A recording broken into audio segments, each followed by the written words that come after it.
Vote পরবর্তী সময়কাল জুড়ে রাজ্যবাসী রাজনৈতিক পরিস্থিতির ওঠাপড়া নিয়ে এতদিন মেতে।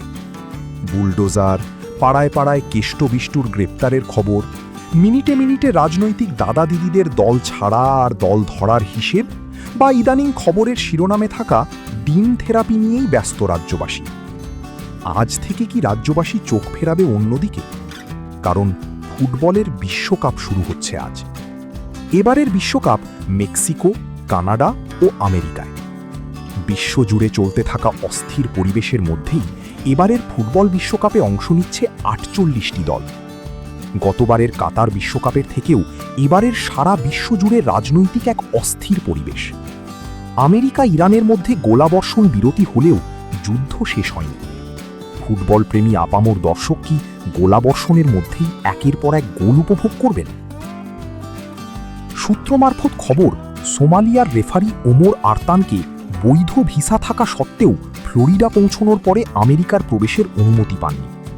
কারণ ট্রাম্পের প্রশাসনে জারি করা ভ্রমণ নিষেধাজ্ঞা দেশের মধ্যে রয়েছে সোমালিয়া। আগামী দিনে এইভাবে আটকে যাবেন না তো কোনো ফুটবলার। এবারের বিশ্বকাপে রেকর্ড সংখ্যক ৪৮টা দল, ১২টি গ্রুপ, পরের পর্বে যাবে ৩২টি দল। সারা বিশ্ব তাকিয়ে থাকবে এই বিশ্বকাপের দিকে। আজ ভারতীয় সময়ে মধ্যরাতে উদ্বোধন হয়ে যাবে ফুটবলের মহাযজ্ঞের। খেলা শুরু হবার আগেই থাকছে ১৩ মিনিটের এক আকর্ষণীয় অনুষ্ঠান, যার প্রধান আকর্ষণ কেটি পেরি। রাজনৈতিক বিতর্ক, আর্থিক দোলাচল এবং ক্ষোভের মধ্যে দিয়ে শুরু হতে চলেছে এবারের বিশ্বকাপ।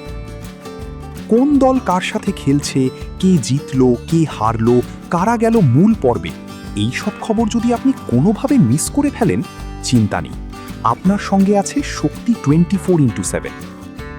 যদি আমাদের চ্যানেল সাবস্ক্রাইব করে রাখেন, আপনি যেখানেই যে অবস্থায় থাকুন না কেন, হাতের মোবাইলটা খুললেই পেয়ে যাবেন বিশ্বকাপের টাটকা খবর।